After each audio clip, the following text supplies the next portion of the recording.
Good afternoon. This is Woody Collins. I'm with Congo Helping Hands, and this is another episode of Talking About the Congo. We have a couple subjects we want to talk about today. And first, I want to answer a question that one of the listeners put in on the comment section of the YouTube channel, and they wanted to know what was the health zones that and the location of the two COVID uh, cases, positive cases. Yeah.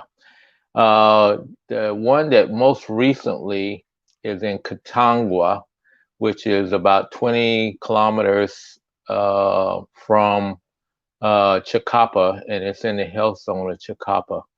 I've been to Katangwa before, and there's a village out there.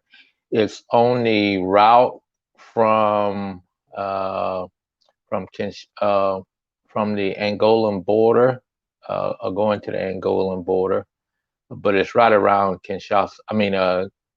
Chikapa. So it's very close to Chikapa. The other one that I haven't got the official response from, and I need to check with someone in the Kasai Central province, because that one is located in that province. And the initial response I got it was in Belanga, which is also near Chikapa. So in Chikapa, it seems to be the emerging hotspot for two new cases, uh, even though Belanga is part of Kasai Central, is very near Chikapa, but it's not a part of Chikapa. So I try to get some more information on that, but just wanted to pass that on to the person who was asking about that. So that's to say, if you have any questions or follow-ups that you want to drop them into Facebook or the YouTube channels. Now we're on both my personal YouTube channel and also Congo Helping Hands YouTube channel. So please drop those in, and I'll get the answer to them probably within a day or so. First topic that we want to talk about today is churches and what churches have been doing during this COVID uh, pandemic in Congo, of course. I've been more concerned about, and maybe you've been, your churches and what your church is doing. My typical Sunday morning is listening to my different churches that I visit, and also my home church, listening to the recorded live services that they're doing for the people who do not want to attend service in person, or if they're prohibited from doing them in person. So and I just thought of it today, and I'm going, wow, what is the people in the Congo doing? Because uh, I hope that they have moved some radios services into the churches, because the churches have not been allowed to meet. They won't be allowed to meet until August 15th. So that's almost another 2 weeks from now. Schools will start tomorrow, and bars and businesses and banks and all that stuff open up July 22nd. But churches will not be allowed to meet again until August 15th. So that's, like I say, is coming up, and I was just wondering what they've been doing. So I'm gonna have to get some information on that. It made me think about, I've been so concerned about what's going on in my personal life that I had not talked to any of the pastors to find out how they are coping and getting the word out and keeping with their congregations. I know some of the churches are having problems uh, because they don't have electronic payment systems or anything like that. So therefore, people are not coming to church. Donations are not being made, and so therefore, things are getting very tight for the pastors and so forth.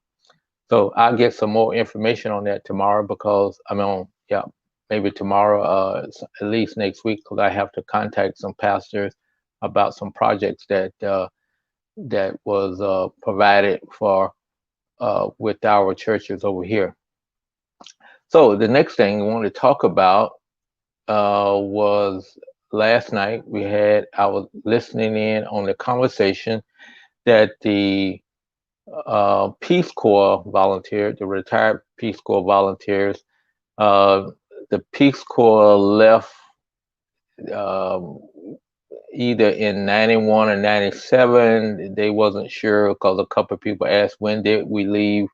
When did the Peace Corps leave Congo? It was definitely before my time, but I have to try to find that answer out also. But they were different by the different age groups of when they served. They were meeting and talking about some of the things. So they had contacted the ambassador, Ambassador Mike Hammer, who's the recent. He's been there maybe about 2 years now. He's the new ambassador, U.S. ambassador to the Congo.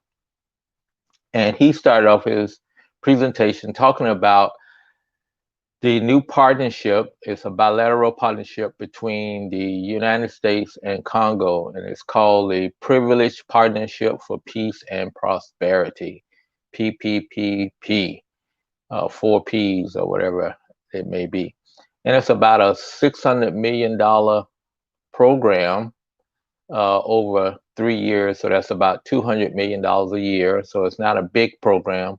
But some of the aims of it is helping the new president, Tshisekedi, to stop the corruption that's in the country. I just read something today that he was having his inspector general trace down some funds to stamp out corruption. So that's been a big problem in the Congo of corruption and stealing of government funds that's intended to help the country and aid the people. The second tenet is helping stability, and that's peace. They need stability and peace to allow corporations, allow people to come in and go into the areas. That also affected the Ebola crisis that was happening in Eastern Congo over the last 2 years. It took them so long because there was no uh, peace there, and there was continual fighting. And so, I mean, attacking not only the people but also the healthcare workers. And that's still going on today, even though the Ebola has been done. But at least once a week, I read about somebody has been killed by soldiers innocently in between. The third point that he wanted to talk about was the fourth point of the PPPP is health and human rights. Health, they want to continue to support health because without health, you can't enjoy a prosperous life if you're sick, and many people are dying and so forth. So they want to continue to support the health initiatives that both outside agencies and internally that they're trying to do. And the last one is investments. He did talk about one of the big investments so far to date that even came up during one of the questions was with electricity. General Electric has a big investment program where they're going to come in and do something with electricity. He wasn't sure of what General Electric was going to do, but since they're into the electricity and making turbines and stuff like that, it's probably to rehabilitate some of the turbines that's going bad within the country. I even know, like in Kananga, at one of the hospitals, the turbines, there was 3 turbines out there. 2 of them went bad already, and so they're on the last turbine. If that goes out, there will be no electricity for the hospital, and hopefully that project is going to be completed soon through private funds of the church and some other investors. I mean, not investors, but organizations that's going to provide for that. But also in Kisangani, I saw a report in Kisangani, which is also one of the second or third largest cities in in Congo. They were on their last turbine.